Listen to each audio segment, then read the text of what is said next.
Hi there, everyone. Ben Kaplan here, just building up the sense of anticipation a little bit. This is your webinar on how to become a thought leader during crisis times. And obviously, these are unprecedented times. There's a lot of turmoil, uncertainty, confusion in the world, but it's also a time when we can look at where thought leaders emerge. And there's a few reasons for that. So I want to put together a presentation just as by way of background. I am the CEO of Top Global. We're a global agency network. We have a number of agencies in our network. One of them that does a lot of thought leadership is called PR Hacker. And we're in the business of helping companies and helping individuals really establish their thought leadership. So I think it's a good and timely topic. And one of the first places to start, because we want just actionable advice on how to actually do this, is to start with looking at a central question, which is, why is the current crisis a window of opportunity for thought leadership? And there's some unique factors in the current pandemic and in the current crisis of why thought leadership is happening at an accelerated rate. And the first thing is that in uncertain times, there is high demand for those who can help us show the way forward. So I'm an economist by training, and we look at a lot of supply and demand curves. And on the demand side right now, anytime there's uncertainty, there becomes higher demand for those who can provide more certainty and who can help provide the way forward. So right now, we're seeing that across the board. And if you have a way to contribute to themes such as, obviously health and wellness, work and productivity, stress and anxiety, family and relationships, there's uncertainty. We don't know the way forward. And on those kind of themes and many more, though, there's high demand for that right now. So that's one reason why there's sort of a peak of thought leadership coming right now. Second reason is that there's just a lot of demand because there's high audience availability during the stay-at-home period. And that means dramatic engagement, dramatic increases in online engagement. And to give you an example, we have a lot of clients that actually deal in statistics and analytics and analysis on online engagement. Across the board, right now, if you are someone who, as part of your business, your product, your company, or just yourself, send out email, right now it's about 50% increase in open rates across the board, across industries, just general rule of thumb, since we've had the stay-at-home pandemic and people have more time on their hands, more online engagement, 50%, more will just open your email. Second, if it's actually click-through, we're seeing gains of 60, 70, 80%, depending on industry right now, people who actually click through. So on one hand, we have high demand just because we need people who could show us the way. Second, we have high demand right now because there's just more people who are willing to consume content. Brings us to point number 3. We've talked about the demand side of the equation. Let's talk about the supply side of the equation, which is because we're in unprecedented times, there is a low supply of established content on trending topics, right? There's topics we've never really discussed before that much, right? We haven't talked about social distancing much prior to now. We haven't talked about what a quarantine means. We haven't talked in this kind of depth about subjects like remote work or online learning for parents that are suddenly teachers. So there's low established content. There is some content out there, but not applied to the current situation. So there's a low supply of thought leadership. And then finally, there's also a low supply, number 4, of new content. And that's because there's been a lot of corporate disruption, cost cutting. There's just fewer people doing this right now. There's fewer marketers doing that. So that's opened up a vacuum. So this is why I really view for thought leadership, in some ways, it's a perfect storm of circumstance where you have this increased demand. We need people who can show us the way. We will engage more online. We will click through to more content. At the same time, there's less people supplying it, and there's less established content because this is so unprecedented. So all of that to sum this up, and just to kind of summarize the opportunity, whether it's for your company or your brand or your product or you as an individual, would be this equation. So right now, we are seeing greater need for thought leadership, and truly there is a need for people who can help show us the way. We're seeing higher engagement across the board, and we're also seeing lesser competition for that thought leadership position. So greater need plus higher engagement plus lesser competition equals accelerated thought leadership. And typically what I've seen, and we've gone back, we've done a lot of analyses of the past four financial crises, certainly the 2008 Great Recession, as well as others like the kind of the early 2000s dot-com bubble. And in all of those periods, other moments of crisis, geopolitical,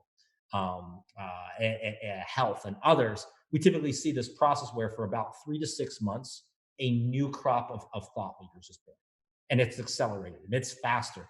And if you can meet that moment right now, you can do in 3 or 6 months, which might take you 3 years otherwise. And so it's a nice, really nice time to think about this. So that's kind of setting the stage. And then I want to get more specific and please add more questions to the mix.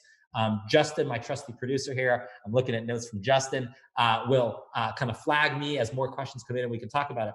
But I want to actually, now that we've set the stage, talk about 4 questions to ask to accelerate your thought leadership. And these are 4 things that you can do. And when I say you, I mean your company, your organization, maybe it's your brand, maybe it's your product, or maybe it's you personally. 4 things you can ask to accelerate that thought leadership. And it all starts actually with a definition of what are the qualities of a top tier thought leader. And people, you hear a lot of definitions, and maybe you might think, like, what is a thought leader? Okay, it's like someone who, I guess, has thoughts, it leads the way. That's just the kind of the definition of the words. But I would break it down into 4 parts. And those 4 parts, some are you would expect, and some are a little bit unexpected in terms of the type of thought leadership that has the most impact.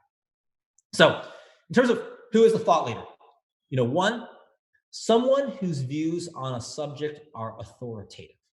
So to be a thought leader, you have to have some kind of authority on the subject. We can talk about fast ways, and we're going to talk about it soon, fast ways to establish that. But number one, you just have to be authoritative. You have to be regarded as an expert. And some of that process is actually to state, plant a flag on the ground and say, I am an expert. But part of that is, what is the nature of the expertise, and how do you establish it? So to be a top tier thought leader, you have to have views that are authoritative. Second, as the leadership part, you have to be someone who influences the beliefs of others. And influence the beliefs of others, it's a little bit more subtle than you might think. So it's not just that someone understands your position and even thinks that your position is good. To be a thought leader, you have to actually influence their beliefs, influence what they communicate to someone else. So the goal is not just to, when you're a thought leader, is to have people understand you or even think, wow, that's he's good, she's good, he's smart, she really knows her stuff. You want all of that, but you actually need to influence their own beliefs so that when they spread their own beliefs, it doesn't even have anything to do with you. It actually reflects that leadership that you provide. Super important for companies, organizations that are trying to shape the views of certain categories, right? Create new categories of products, create new dimensions of thought. It's possible, and we've seen that many, many times over again, to actually influence an entire industry.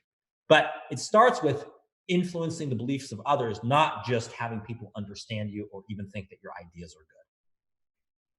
Third, someone who attracts other talented people is a thought leader. One of the primary benefits of thought leadership, when really done well, is you pull a lot of people to you. That means if you're in a company, it's going to be easier to recruit. There's people who are going to want to work on your team. That means that partners, right? You need partnerships and others. You're going to get suddenly an influx in other companies that want to work with you or partner with you or other organizations.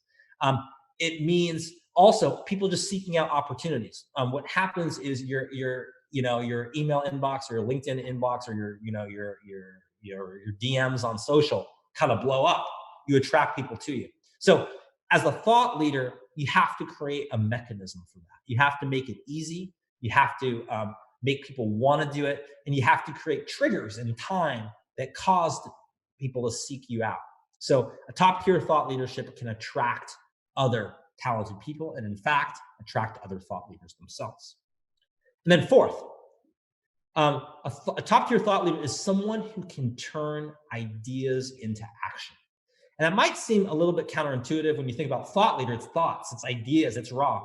But really, the true value of a top tier thought leader and thought leadership is being able to like mobilize, turn things into action. And there's many things you can do in the nature of the content you create to do that, but it has to be structured the right way. And we're going to talk about that. So the qualities of top tier thought leader are their views on the subject are authoritative.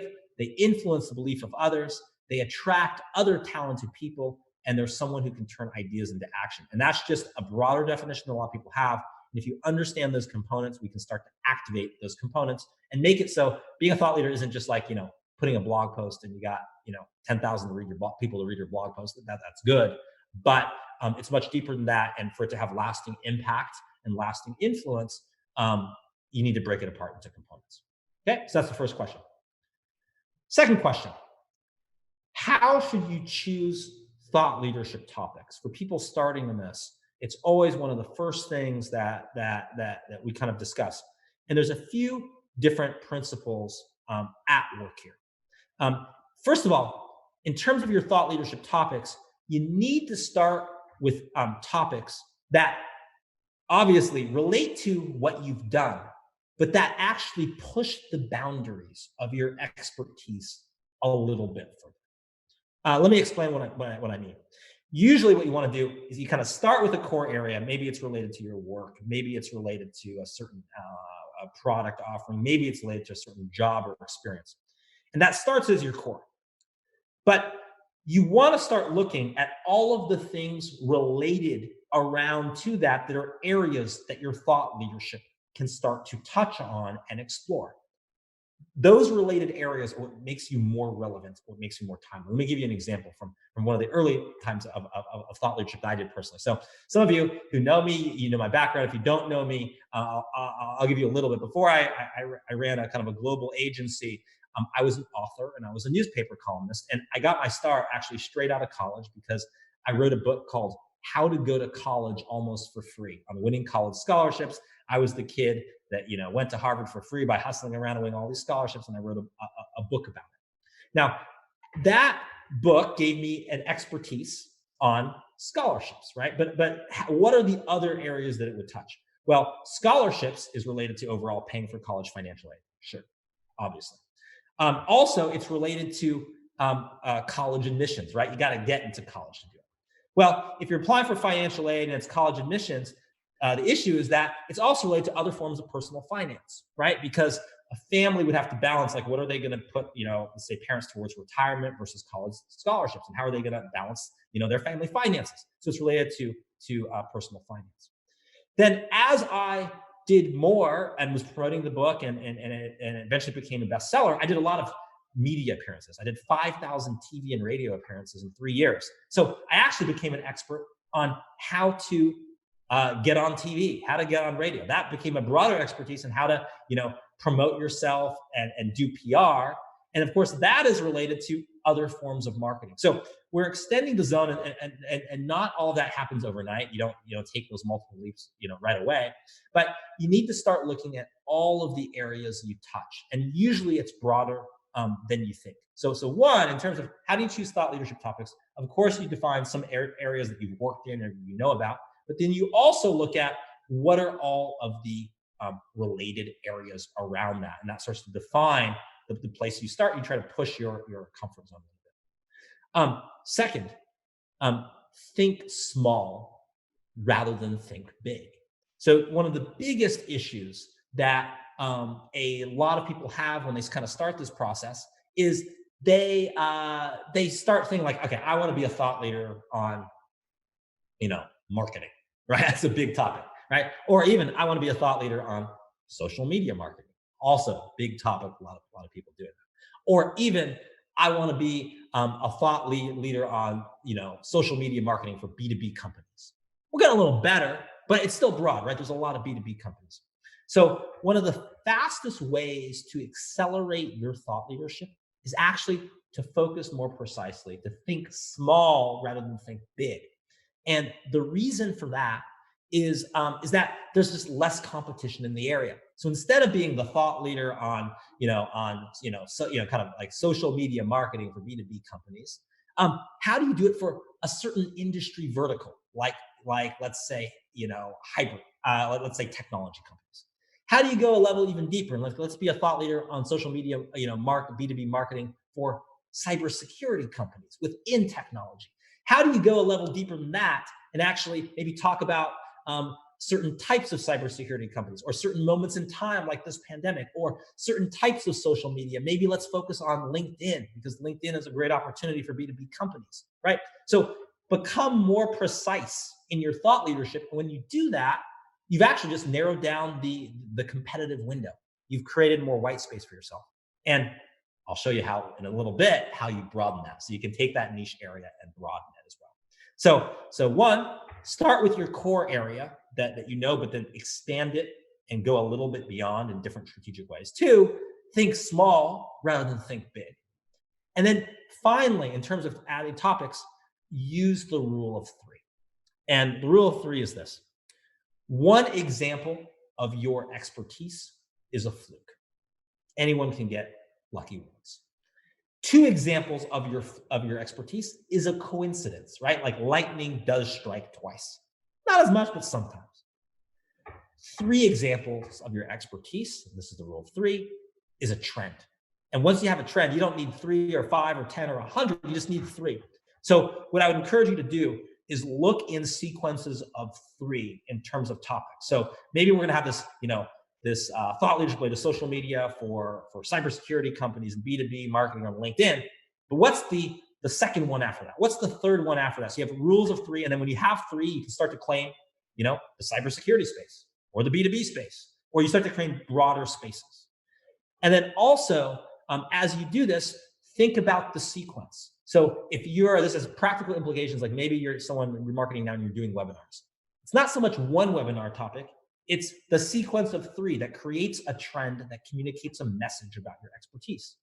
It's not so much one social media post, it's the trend, the message you have over time becomes 3 social media posts. So use the rule of 3 to kind of amplify and expand and go from that like niche topic, remember, think small, then you start to expand upon that by using sequences of 3 to create trends and demonstrate an overall position and overall message and overall value proposition as we go, okay? So that's how you start thinking about topics and you start identifying areas that you can own.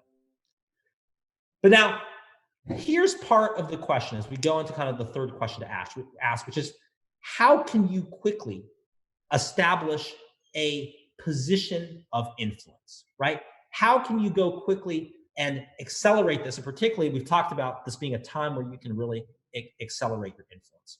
And one of the ways, the fastest ways to establish your thought leadership is to become a source of truth for your industry, your area, or topic.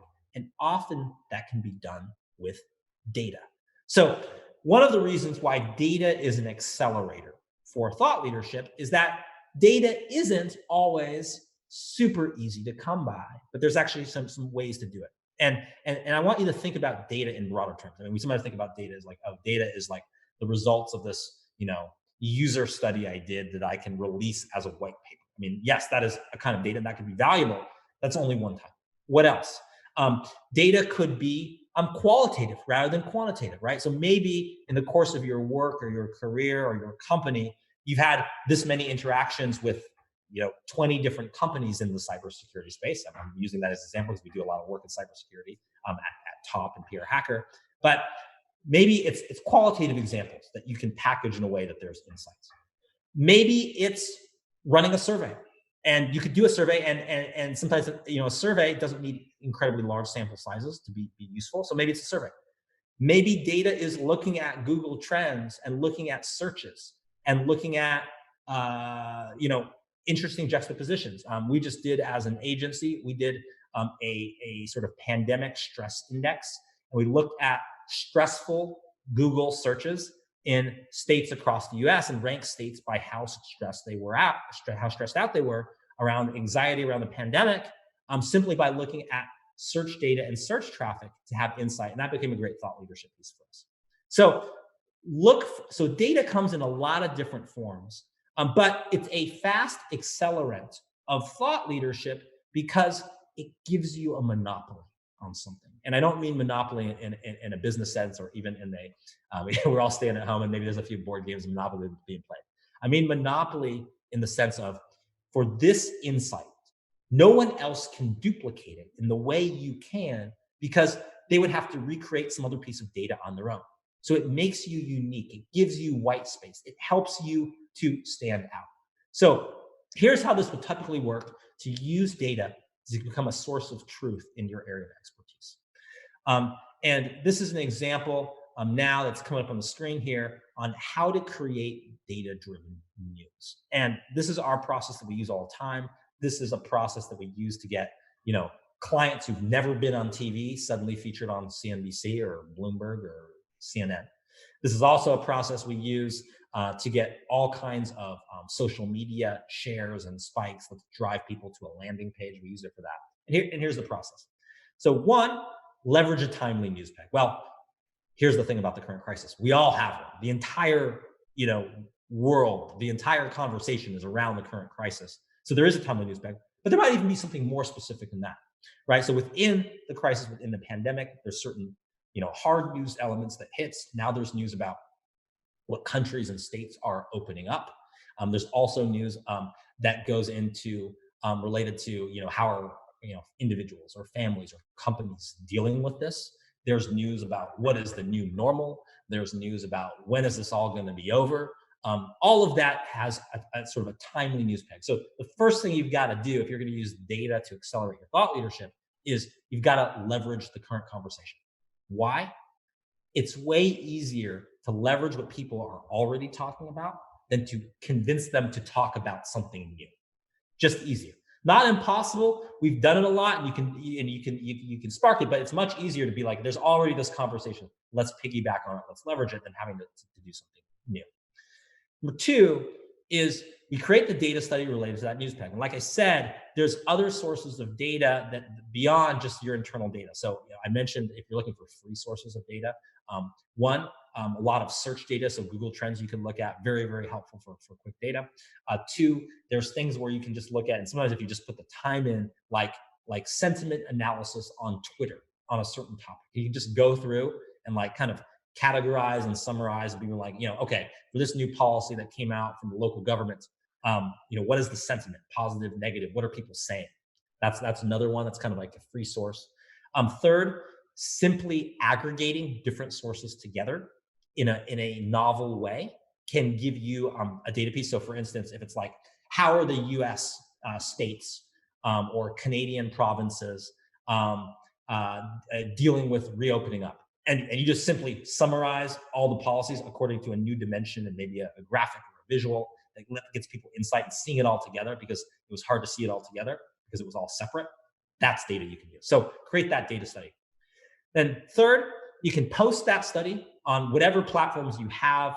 A website is great because as you go to number four and you pitch that story to mass media and other influencers, they start linking to it, right? So that brings you traffic, that brings you eyeballs. If you want better search engine optimization, the number one thing you can do to accelerate that is links, which still have the biggest impact on Google rankings overall, high authority links. So, and then you get inbound traffic, you get SEO, but even more important, you are establishing your thought leadership position. Like I said, when you start using data in this way, you realize more things are data than you thought. And what it comes down to is you first rather than me first. And so the essence of being a thought leader, and maybe you want to elevate your profile, the profile of your company, the profile of your brand, but the way you do it is you put other people first and add value, but you link that value to your value proposition that you have. So you provide value, and that gives you the ability to raise your own profile as you do it. And that brings us to thinking about the time window for each of these. And feel free to post questions. And Justin, my trusty producer, flag me if there's additional questions we can do, because I want to get into this in more depth. But one of the ways we can get into it, and the question I get a lot, is how do we start looking at the true sources? And there's four types. So there are created data. So that's data that, for instance, a PR hacker that we use in our own system, like kind of survey data. There's public data, often from government sources that you can easily use. Digital data like Google Trends, Twitter, YouTube, and also your own brand data that can be distilled for a broader release. And one point there, for those of you that are at companies that do market research, a great source of data that is very underutilized is market research data that you use for your own company's insights. Like maybe it was just you wanted to understand the customer better. Maybe you wanted to understand the industry better, right? Maybe you wanted to understand the personas you're targeting in your marketing. It was for internal purposes, but you actually do a version of that that kind of cleans it up, sanitizes it so it's nothing proprietary, and that has some insights that maybe like a level up, a little bit higher level, that can be used for marketing purposes. So a lot of times people don't realize that they commissioned that study, they did this analysis, it was part of their annual marketing plan, and they're obviously not releasing that to competitors, but a version of it can be used for this as well. And here's an example of what I want to do is show you an example, and this is a blueprint that we use at Top and PR Hacker. And what a blueprint is a way of packaging data in a way that others can consume it. And so every blueprint of ours has a name. This one is called geo-ranking. It has a central question. So this is, how can we compare different regions to each other to generate local news at national or global scale? And it has a methodology. And so the key part here is that we take this data and we package it in a way that it's easy for others to consume. So geo-ranking is useful as a data method that generates thought leadership, because what it does is it gives rankings on a local level that you can go with on a large scale. So here's some examples of an example. And one of our clients is Milk-Bone, the dog treat brand. And so we did the Milk-Bone Doggy Love Index, which ranked for Valentine's Day which states love their dogs the most. And so we did a survey to do this. We asked people, do you give your dog gifts? Do you kiss your dog? Do you sleep with your dog? Do you tell your dog, I love you? All of these sorts of things. We then created like sort of a ranking based on weighting each of those things. And then we had local data. And the reason that is useful and very useful for thought leadership is suddenly we can go to every local city in every state across the US and actually have a local result that's relevant to them. So we get increased coverage. But yet, we don't have to go to one metro market or one state at a time. We can do the whole country. So this could be national. If we wanted to, we could do this around the whole world. So what you try to do, and this is just one example of a blueprint, is you take this data, you find this ownable area, you take a broad view of the data source, but then you package it in ways that makes it easy for media, for influencers, for our trade industry, for others, our other partners that might promote our thought leadership. You make it easy for them to consume. Geo-ranking is one example of that. At Top and PR Hacker, we have 27 different blueprints like this for accelerated thought leadership. And that brings us to the fourth question to ask, which is, how can you spread your ideas faster? And what can you specifically do to spread ideas?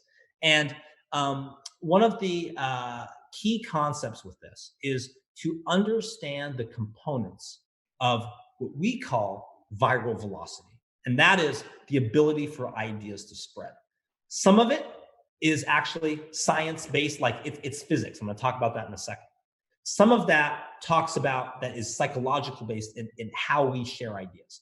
But the key litmus test on what makes an idea easy to spread is actually, it comes down to three things. And before I reveal this, I'd love to have, if you look in your chat window, I'd love to have some suggestions of what people think would be what makes an idea easy to spread. I'm kind of looking over the window here. So if you click on chat, you can go there. And if there's any suggestions for what this is, we can do it. What do you think? What makes an idea easy to spread? And I'll just kind of, okay, we got some here. So we got like novel, stickiness. So novel is just kind of unique, unusual. Okay, I can absolutely see that. Thank you. Thank you for suggesting that. And I want to pronounce this right. Is it Michaela? Or I'll butcher that. I'm sorry. What else? Okay, Don Nelson, helpful. Okay, if you're useful, yes, useful things want to spread. Okay, that's good. Easy to remember. Oh, hey there. Ali, how are you? I see you there. Unexpected. Okay, sure. I see from Charles Bryan, follows an existing trend. Okay, sure. Those are all good things. Here's some other things. If there's any other suggestions, the things I typically get are like people like funny. Funny makes things spread, right? Okay, so maybe it's an element of entertainment, sure. What else things people suggest? People suggest like emotional, moving, like makes you shed a tear. Okay, and I like the suggestion here, Ali, on you kind of gain stats. So you want to share something that improves your stand. These are all things that absolutely makes an idea easy to spread. What I would argue is that we can actually categorize all of that into three things. Three things overall that you can use to evaluate your thought leadership idea and increase the viral velocity. Here's the first thing. Simple. Simple. Some of you said easy to remember or sticky, or there's other versions of that. But simple is actually overlooked because it actually deals with the physics. And I actually mean physics, right? And I actually mean like physically communicating an idea. And that is that even if an idea is great, even if it's really smart, even if it's like you just solved how we're going to all have the new normal for the pandemic and it's brilliant. If it's complex and brilliant, it can't really spread very well, even if it's brilliant. Why? Because it's hard to physically communicate it to someone else. So if we have, for my producer, Justin is very smart. And if you have Justin's like 27-point plan to solve remote work issues in the current crisis. 27-point plan. It's brilliant. Justin's brilliant. It's fantastic. But it's like, oh shoot, I'm amazed by Justin's brilliance, and I gotta go tell Dawn or Michaela or Ali this. It's like 27 points. I'm gonna have to, hey, Dawn, can I get 2 hours of your time? Let's go over the 27 points. It's gonna be very hard to communicate it. So complexity, even on something that is a fantastic idea, impedes the ability to spread it. So we've got to be simple. How simple? Well, if we're dealing on an online medium, a social medium, typically we have, less than 7 seconds, sometimes not even that, to just like make an impression. Typically what we can't do if you're in that kind of group medium is you can't take, it can't be if A, then B, then C. So even if I could do that in 7 seconds, the leaps of logic are too much when people don't have sole focus on what you're saying. So simplicity is a prerequisite for thought leadership ideas to spread, simply because you need someone else to communicate it. And if it's complex, one, it's hard for them to understand, and two, it just takes too long, right? It's just the physics of it. That's the first thing. The second category that I would say, what makes an idea easy to spread, is that it's surprising. And the reason for that, and I think in the chat over here, we had some examples of novel, easy to remember, which I would say is related to surprise. Unexpected, certainly that's surprise. All of that is a way of saying that we are just inundated with stuff, right? We're inundated in our news feeds online. We're inundated with, right now, probably a lot of us are worried about different things. We've got like, health issues of family members or ourselves, and we've got work stuff, and we've got, finance stuff, with just the situation in the economy. And then we've got like, we're taking care of our kids, and I don't need to list out all this stuff for you. There's a lot going on. And so we've got to somehow get noticed and break through. So surprise is our mechanism to do that. So you could have, great points and great thought leadership points and the 7 key things you must do to XYZ. But if those are 7 things that are all expected, even if they're really good, even if it's really important, right? Then you've got to, then it's not enough to get noticed and to generate that idea. So, lots of different things will say, like right now, everyone's, it's obviously there's a lot of advice about, let's say, like wash your hands or something like that. So washing your hands as thought leadership, or even the method to do it, isn't surprise worthy enough. So we've got to find some other way in. Maybe it's like, 82% of people aren't washing their thumb, right? You've got to just like wash them because that's a surprise and people didn't think about it. Maybe it's some other spin on it. You've got to get yourself noticed. That's a prerequisite for your thought leadership idea. Let me give you an example from like a sort of a corporate perspective from past clients. So one of the things we had to do when we launched this company is they were releasing kind of a sort of website builder to that would allow you to kind of make your own personal resume online. And so there's many different kind of tips, advice, insights that we would do for them on like how to like have the best online footprint. But in all of those tip stories, we had to have a way to generate a tip that was surprising for thought leadership just to get noticed, but yet it had to make sense. So one of our tips was, um, it was never use the same photo for your personal online profiles as your company profiles. And the reason was anyone can do a Google image search. They can drag the photo. And if they see it on your company page or your LinkedIn page and they drag it in, they're also going to pull up every site if they do a Google image search and see all of the online dating places that you posted this image, all of the, crazy bachelor and bachelorette party weekends that use that was the avatar used to post that. And they're going to pull all of that up, which is going to harm your potential branded, kind of company business image. So the reason that was a good and surprising point was it wasn't immediately obvious that like never do what you do for personal for corporate, but yet it totally makes sense. Like, oh yeah, of course. And so that adds an element that gives this a higher viral velocity based on that pitch. I mean, we were able to secure 50 to 60 media interviews about tips for managing your online profile and your brand based on having these type of surprising tips. So simple, surprising. Third, significant.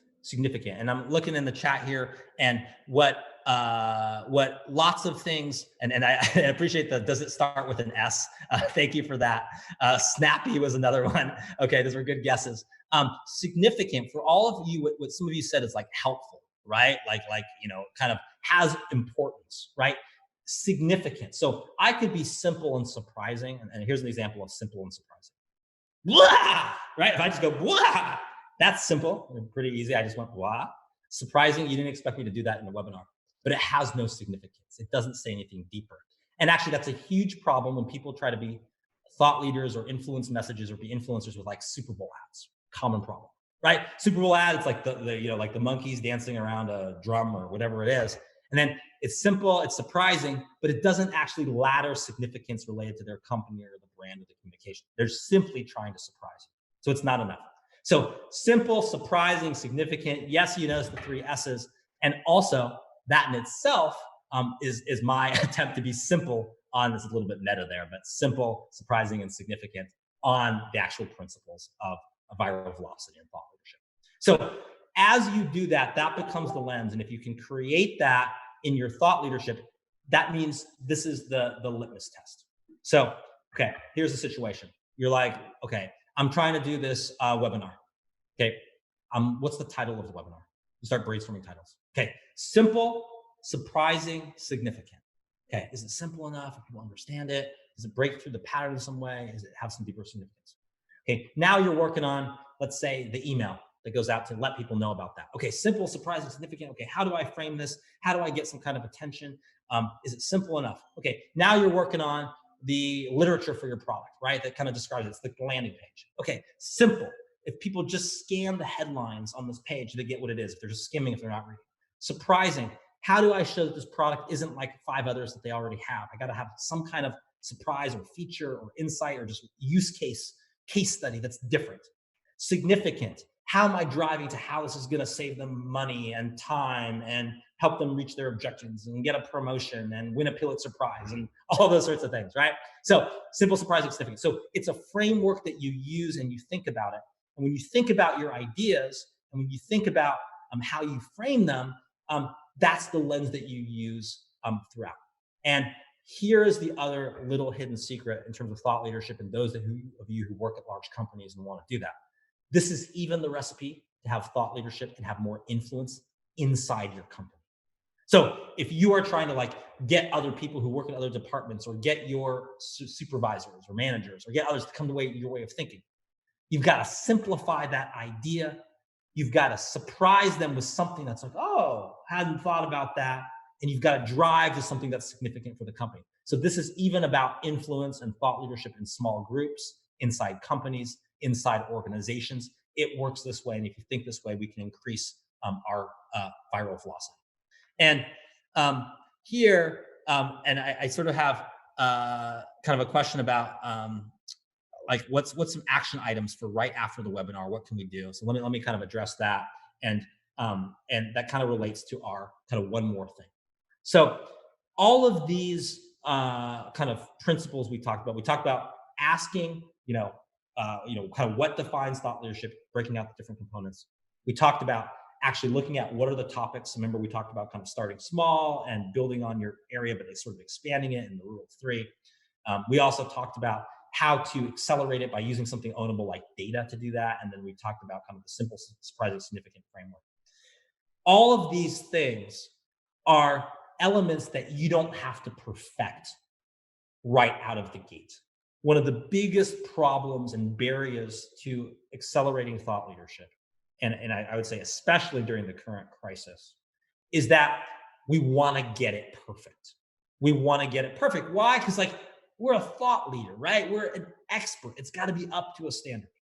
That's true, but it's an iterative process. So it's getting feedback, it's improving it, right? Like when I sort of came up with the simple, surprising, significant framework, it wasn't three things to start. It was more than that, right? Eventually, I kind of learned how to pare it down to kind of its essential elements. So one of the key aspects of being a thought leader, which is the surprising part about it, is you have to generate a lot of thought leadership and learn from it. So, and that it's kind of goes in the face of usually how people approach it. People are like, yeah, I want to be a thought leader in this, but I need to put my 10 years in because after 10 years, you master a topic, right? So instead, you can accelerate that by looking at how do you kind of release more things, get more feedback, iterate and improve. And people are always worried, are they going to cite this version 1.0 and really it's version 9.0 that I really feel great about? So you need to get it to a certain bar that people can talk about it, but it's a much more iterative process than it is looking for perfection. And so that would be my advice to you. And so in terms of action items, what can you do? One is specifically look tomorrow, later today, specifically at what are your core areas, which you probably know, but let's map out all the related things that are related to that, the tangential things that you've touched upon. That's homework number one, is write that down. Action item number two related to that is don't delay. Put something in motion. Let's get started.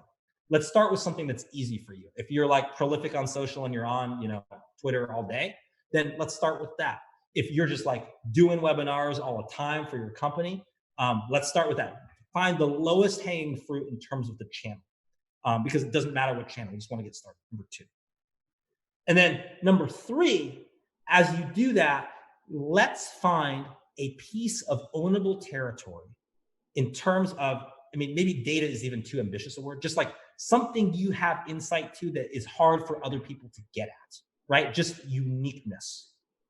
Let's grab that. So we've got our sort of extended our comfort zone a little bit. We're picking our easiest channel, Twitter, LinkedIn, whatever. We're finding that one piece of ownable area data, something that you already have, it doesn't take you a long time to get. And then let's take that and let's post. Let's put it out there today or tomorrow. Let's not make it more complicated than that, but let's post through the lens of, let's make sure it's really simple, add some element that is unexpected, surprise, and then make sure it ladders to something more significant, right? So that would be the homework to start. And then we're going to do that. And then we're going to start iterating off that. We're going to start driving that forward. We're going to start doing that and going beyond. And in fact, this process is similar to what we actually do as an agency, which is we believe in something called stackable content for thought leadership. What stackable content means is we start with pillar content, we make macro, micro, and nano content from it. So what I'm trying to do here with kind of your assignment is let's start building that pillar content in little bite-sized pieces. And we're going to have eventually kind of this corpus of what is our kind of point we're trying to make. And then we're going to go through and we're going to start looking at channels and start breaking it apart and getting people different ways. So does that make sense? Does that help answer your question? The key is to get started.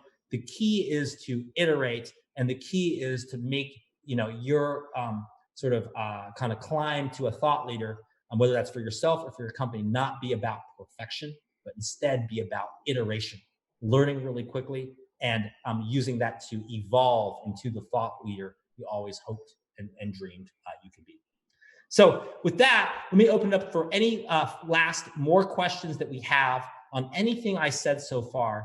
And also mention that, as you might expect, this is the second webinar in a trilogy that I'm doing. The first one was called Pivot, Don't Pause. And it was specifically about lessons and insights from the 2008 Great Recession in terms of for businesses. So I'm calling this my sort of like kind of crisis trilogy for the crisis going on right now. That was the first one. You can, if you didn't get a copy of that, email me. You can go to ben.kaplan, or just email ben.kaplan at topagency.com. And Justin, if you don't mind adding it to the chat window there, that's my email address. We'll get you a copy of that if you need the first one. This is the second one in the series. Obviously, I'm specifically focused on how to become a thought leader during crisis times. And the third one that we're going to do coming up in about a week is actually focused on specifically on how to market during a crisis. What are the channels that you should leverage? What channels have higher engagement? What are the opportunities right now? And it actually relates to the first webinar I did, which one of the insights was that companies that overperform, the crisis conquerors in the past 4 financial crises, they invested more than other people in 3 things. And one of the most notable things was actually their marketing. They didn't stop their marketing during a crisis. That was one of the predictors of market leadership and success afterwards, largely because the marketing allowed them to still weather the short term, but not sacrifice the long term as well. So we're going to talk about how to market in a crisis. What are the channels? How should you conserve spending in some areas, expand it in other areas? And that's coming up in the next webinar. And you can also find out more about us at topagency.com, our website, as well as that's the agency kind of network, of which we have many agencies. And then one of the key ones for thought leadership is PR Hacker. That's at prhacker.com as well.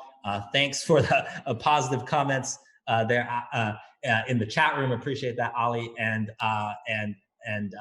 hope to see you all in the next webinar. Happy to answer your questions. Go get started on your thought leadership, and I wish you all that kind of success. Thank you and take care.